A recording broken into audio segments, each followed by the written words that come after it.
This week, we're bringing you another story from the world of squash. Amanda Sobhy is a standout force in the sport, currently ranked 10th in the world and proudly flying the flag for America. Squash is fun. There's no other sport really that is so fast-paced that requires just like the speed, the fitness, the finesse, the power, the strength, like the endurance. And it's two people inside of a small glass box. The ball's like going a million miles per hour and you have to be really strategic in like where you're placing the ball. It is like physical chess, so there's so many elements to it. I love introducing people to squash because they're blown away, because they're like, how do you guys do this? Like, it is one of the toughest sports in the world.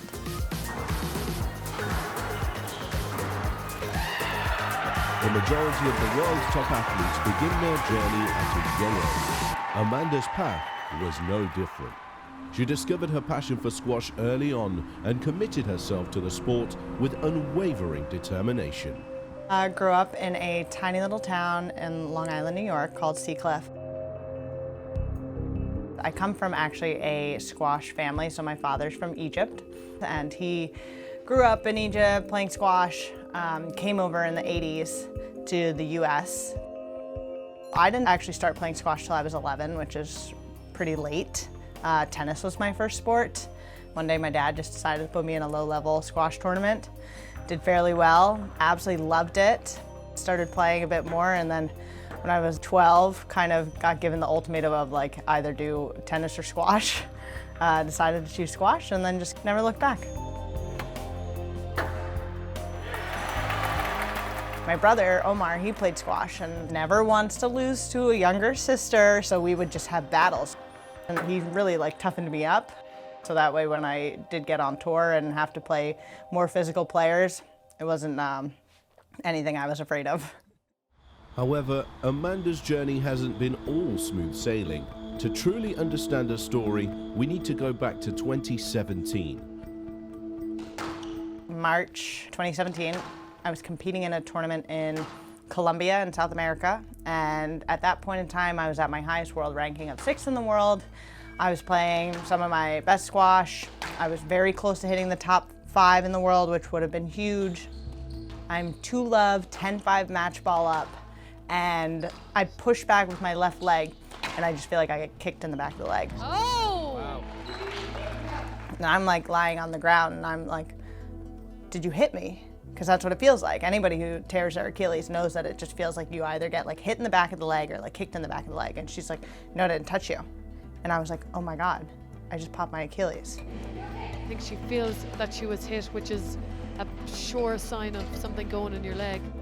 I'm alone in Colombia and I just tore my Achilles. I'm 23 years old.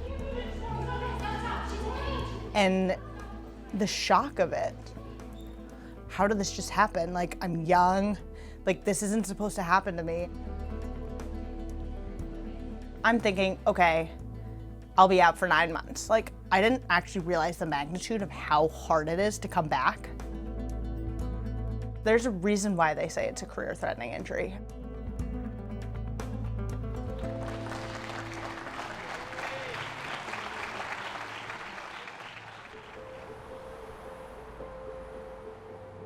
When I was out with the first Achilles, I was like, no one has to tell me to go train. I don't have to go play squash. I was like, let me go enjoy my life. I was doing my rehab, but like I wasn't treating it as my like job as a professional athlete. So by the time like the 6-month mark rolled around and like I'm supposed to be getting back on court, I was nowhere near. And so while I did come back, it took me about 10 months to get back on tour. After I came back from the first one, I said, like, if I ever had the chance to do it again, I would have done it a lot differently, and I would have taken it a lot more seriously, and, you know, lo and behold, I was given that second chance.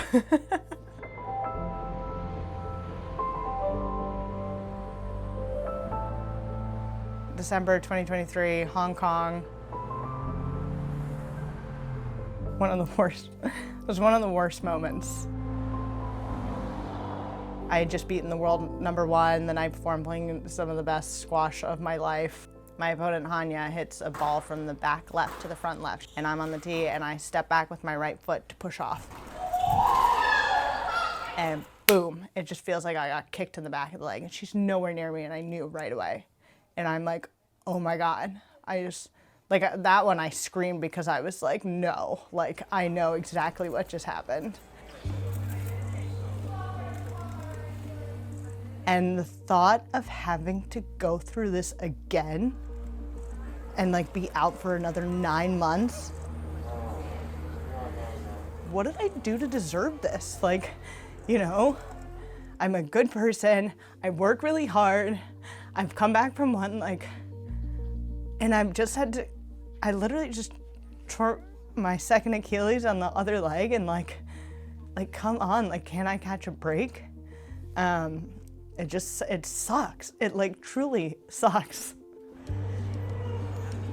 Something good has to come out of this. I don't know what it is yet, but like, there must be a reason why this has happened.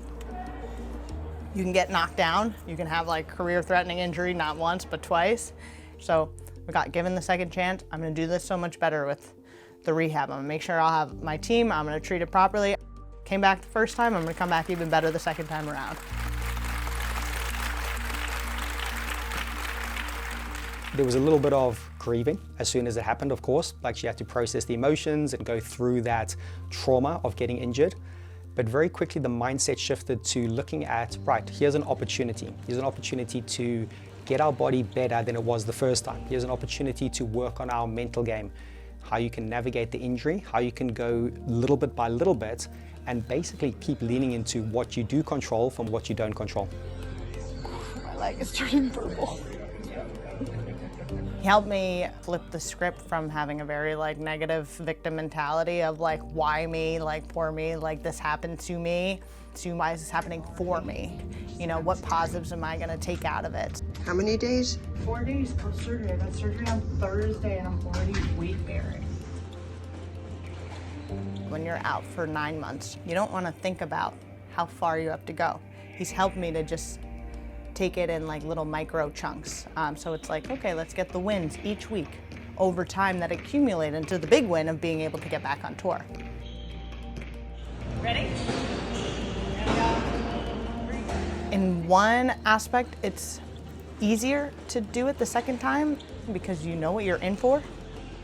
And when I was coming back on tour, my coach and I had to sit down and we were like, hey, we need to reassess kind of our fitness training because I keep breaking down, like major injuries. So something's flawed in the system. So we gotta find somebody who's gonna like teach me how to move efficiently. Like we need someone who's gonna pretty much like reprogram my movement and like make sure that my body's not gonna break down. So it was almost exciting in the fact that like I was given a clean slate to build from the ground up and like really build a strong foundation the second time around. Okay, yes, I'm ready for you. Ready.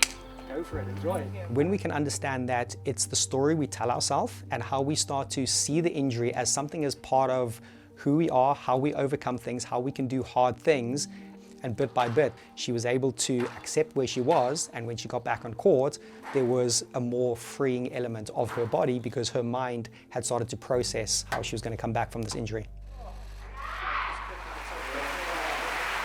Coming back from one long-term injury is a daunting battle for any athlete.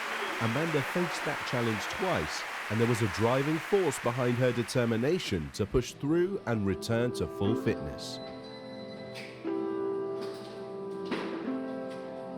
I told people, I was like, if I ever have to do a second one, I'm done. I'm out. I'm not going through this again. And then squash got into the Olympics. And I won a medal. And it's very doable, even though I'll be pretty much like in my mid-30s. It's nice to have a goal to work towards rather than to just come back for what? The sake of tournaments again? No, I want to come back for the Olympics.